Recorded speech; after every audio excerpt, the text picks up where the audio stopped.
La vie devant soi sur Europe 1. Isabelle Quenin.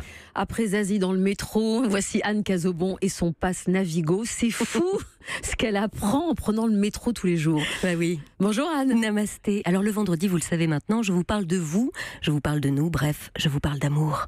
Je ne sais pas si vous avez déjà fait ce constat, mais c'est rare les couples qui nous inspirent, parmi ceux qui nous entourent, j'entends. Et puis des couples ancrés dans la vie, ancrés dans le quotidien. C'est une vraie question ça. Autour de vous, combien de couples vous inspirent? Ou quand vous les regardez, vous vous dites « Waouh, ils ont vraiment trouvé le truc ». Où l'un et l'autre s'élèvent mutuellement.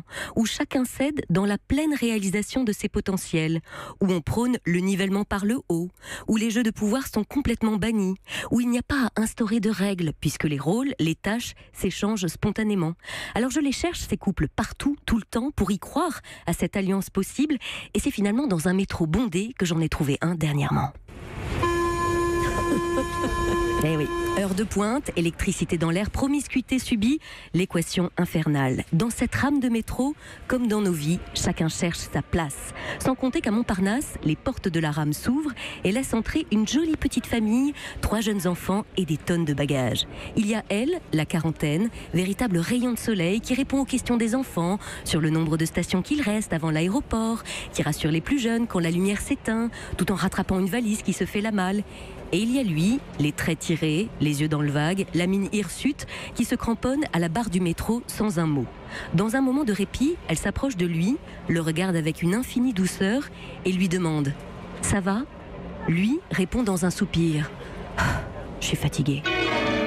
C'est à ce moment-là que tout le reste du wagon qui assiste à la scène se fige. Oui, tous on se regarde et on retient notre respiration, tellement habitués à ce que ce genre de scène du quotidien dérape, à ce que cette harmonie apparente vole en éclats.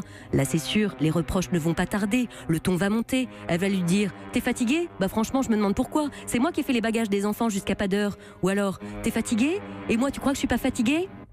Et pourtant, rien de tout ça. Au lieu d'un esclandre en public, gênant pour tout le monde, c'est avec une compassion totale qu'elle enveloppe sa main autour de celle de son mari, tout en le regardant en silence, avec une infinie tendresse dans le regard, comme pour lui dire « Je ne peux rien faire pour t'alléger de ta fatigue, mais je suis là ».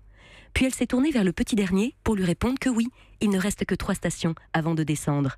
À ce moment-là, je me suis souvenue de cette phrase du poète Christian Bobin, qui dit qu'être amoureux, c'est savoir prendre soin de la solitude de l'autre sans pour autant prétendre la combler. Et vous, que vous soyez libre ou en relation, savez-vous prendre soin de la solitude de l'autre sans pour autant prétendre la combler ? Merci Anne. En même temps, c'était quand même elle qui avait fait toutes les valises et qui gérait les gosses depuis le matin.